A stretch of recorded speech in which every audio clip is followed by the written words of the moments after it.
There's a lot of talk about who the Denver Broncos should select at 15 overall. With all the focus on that, there should be some focus on players for them to avoid. There are 5 players that stand out above the rest that just aren't the right guy for the Broncos. The reason for that can be either play style or just value with either the player or the position. So who are these 5 players?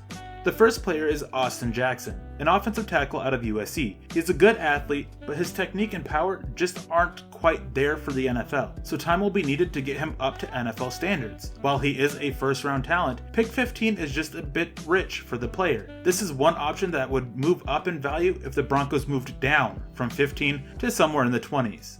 Now we get to DeAndre Swift, the running back out of Georgia. Swift can kill it in the scheme that Pat Shurmur is bringing to the Broncos with the skill set that he has. This is just a matter of positional value, which just isn't there for running backs to take at 15. He is another player that if Denver traded down, then it would be a lot easier to swallow the selection.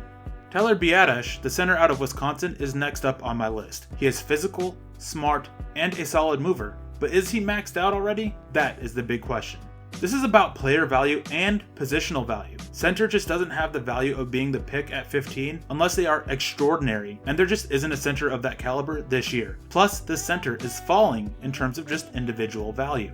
Next up is T. Higgins, the receiver out of Clemson. He has a huge catch radius, solid athlete, but he lacks real speed and he's not overly dynamic after the catch. Plus, his routes need work. Higgins is worth a top 15 pick. But the team matters due to his skill set. With the Broncos, the value just isn't there as he doesn't solve their problems with the lack of speed or the dynamic after the catch ability.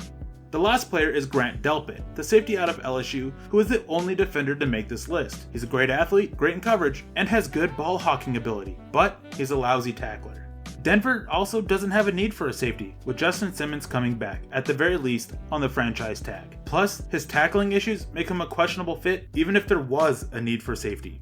There are many options for who the Broncos can and should take at 15, but for who to avoid, it's a bit more limited. This speaks to how much help the Broncos roster needs if they really want to push and compete for a playoff spot in 2020.